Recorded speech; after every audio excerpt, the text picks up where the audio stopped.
We asked you guys what you wanted to see on this channel and you told us more speaking videos, but high level speaking videos. And that's exactly what you're going to get today. My name's Phil and you're watching the IELTS Grind. So remember, what I want you to do today is to watch me and listen to the answers that I give. You're going to notice that what I do is always answer the question directly and then provide supporting details in supporting sentences. What you can do to improve your own speaking is to steal all of my best ideas. Look at the sentence structures, look at the idioms I use, the expressions, the vocabulary, and adapt it to your own situation. So let's jump into that and see some example questions. Let's now consider arriving late. Okay. In what kind of situations is it okay to arrive late? I would say that only in extreme situations. In everyday life, it's not acceptable. But some extreme situations that might warrant arriving late are an accident. Perhaps you're driving to meet someone and there was too much traffic on the road and you simply couldn't get through. Perhaps a death in the family, you might be late to work if you've just received the news, or if someone's giving birth, something like this. In your culture, what are some consequences that come from arriving late? So in my culture, I'm from the UK, we're generally quite punctual and we expect people to be the same.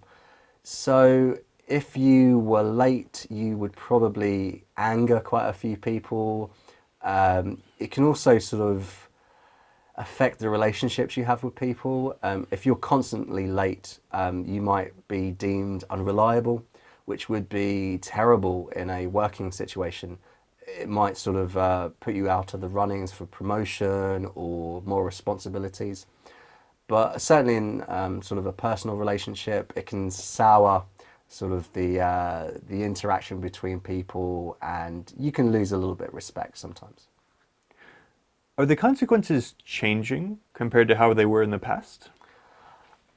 I don't know. I would say generally people are still expected to be on time, and it's kind of changing in the modern era because there are no excuses anymore.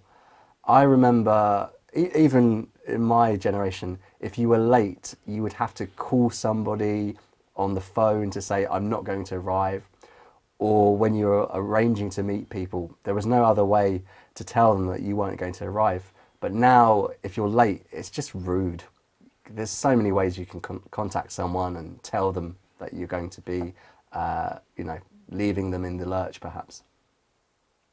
How can modern technology help people to stop being late?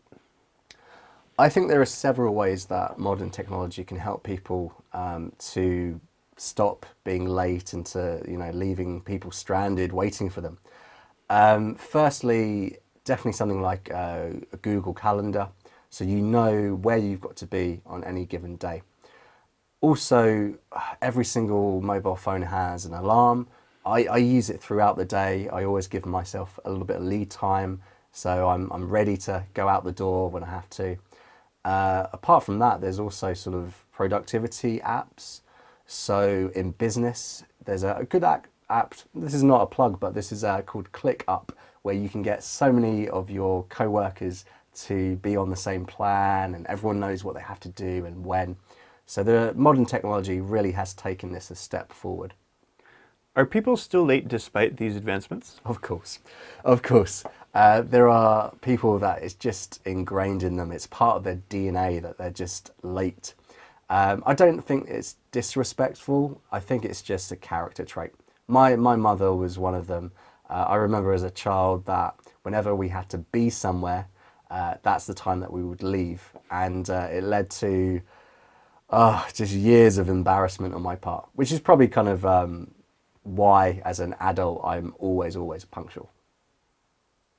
Thank you. That is the end of the speaking test. Okay, cool. Okay, guys, so this is how I would answer these questions as a native. So take special note of my sentence structure, also how I structure the answer, which is always to answer the question directly and then provide the supporting details in supporting sentences.